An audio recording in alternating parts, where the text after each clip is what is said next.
Most people using CJC-1295 and Ipamorelin are trying to increase growth hormone, but a lot of them are actually suppressing their results without realizing it. And that's the part nobody really explains. Because on surface, this text sounds perfect. More growth hormone, better recovery, improved body composition, better sleep. So naturally, people assume that if a little work, more must work better. But physiology doesn't work like that. In fact, pausing harder is often what caused the system to shut down. And in this video, I'm going to break down exactly how the stack works, why it becomes so popular, and the one mistake that quietly ruins the result for a lot of patients. I'm Jay Patel, a longevity PA and a founder of MyFitMed. We work with patients on hormone, metabolic health, and peptide-based protocol to improve performance, recovery, and long-term health. This is strictly educational content. I'm not telling you what to take or how to use anything. But if you understand the physiology behind this tag, you'll understand why it works and why something doesn't work. Let's start with why this combination becomes so common. Most people hear about peptide from online forums, clinic, or gyms. And while some of the information overlaps, very little of it actually explains the mechanism. Here is the reality. CJC-1295 and Ipamorelin do not do the same thing. They act on a different part of the system. And when they are used correctly, they amplify each other. But when the system isn't set up properly, they don't just underperform, they can actually interfere with each other. So let's break down the CJC first. CJC-1295 is not a growth hormone. It's a signal. More specifically, it's a growth hormone releasing hormone analog, which means it tells your pituitary gland to release growth hormone. Your body already does this naturally. Growth hormone is released in pulses, especially during deep sleep. So CJC isn't creating something artificial. It's just enhancing the natural process. A simple way to think about it is, your pituitary is like a sponge filled with water. Throughout the day, it releases small amount. At night, during deep sleep, that release is stronger.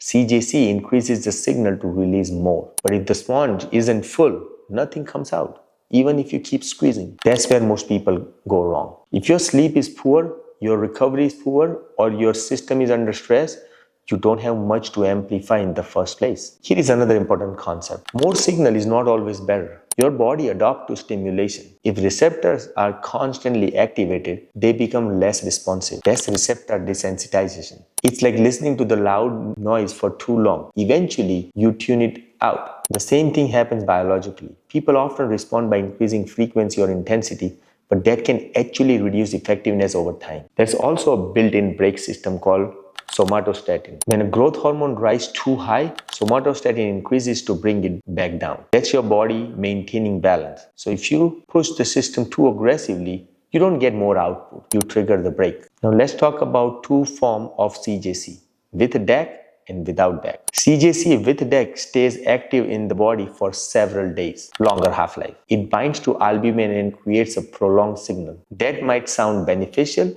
but it reduces the natural pulsatility rhythm and increases the chances of receptor fatigue and suppression. Remember the braking system we talked about. CJC without DAC is a shorter acting, very short half-life. It creates a more natural pulses, closer to how your body releases growth hormone on its own naturally. That's why many people who understand physiology tend to prefer this approach when trying to maintain a natural pattern. Without DAC is always better, or in most cases. If you heard people talk about DAC versus no DAC and never fully understand the difference, you're not alone. That's one of the most common point of confusion. Now let's bring in Ipamorelin to the system, because this is where the stack becomes more interesting. Ipamorelin works through a different pathway. It acts on a ghrelin receptor, which is typically associated with hunger, but also play a role in growth hormone release. It's a true secretagogue. What makes Ipamorelin unique is its selectivity. Older compounds in this category tends to increase cortisol and prolactin. Ipamorelin is more targeted and tends to avoid those effects,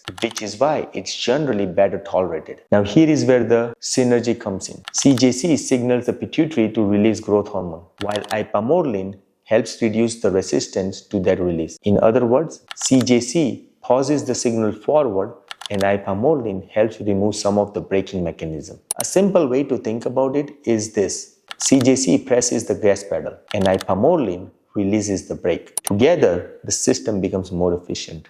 But that doesn't mean it automatically works for everyone. There is one variable that determines whether this tech actually produces results or not. And this is where most people miss the bigger picture. Metabolic health. Growth hormone and insulin have an inverse relationship. If your insulin is elevated, growth hormone signaling is reduced. And if your growth hormone is elevated, blood sugar can increase. So if someone is insulin resistant, their response to this tech may be very different. That's why timing, nutrition, and overall metabolic health matters for this tech to work. If you don't know what fasting insulin level, you are operating without a key piece of information. Now let's talk about who typically benefits from this type of approach. This is often considered by individuals who notice slower recovery, reduced sleep quality, increased body fat, and lower training output compared to what they experienced earlier in their life. It's not that something is broken, it's that signaling has changed. Side effects are generally mild, but important to understand. Some people experience flushing, a sensation of warmth, mild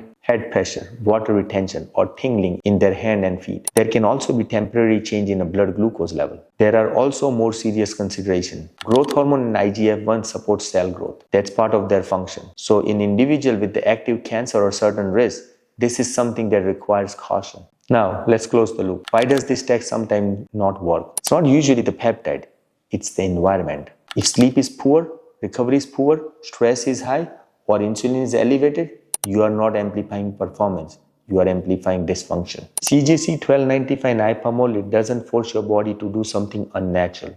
They amplify what's already there. And what's already there depends on sleep, metabolic health, and recovery capacity. If those are aligned, results improve. If they are not, results stall. So that's what I usually tell patients. It's not what I give you, it's what you do will give you better results. If this has helped you understand this tech more clearly, make sure to subscribe. If you have used it or are considering it, share your experience in the comment. And in the next video, I'm breaking down why some people use growth hormone peptide actually gain fat instead of losing it, and how to avoid that. You don't want to miss that one. I'll see you in the next video. Stay sharp and stay healthy.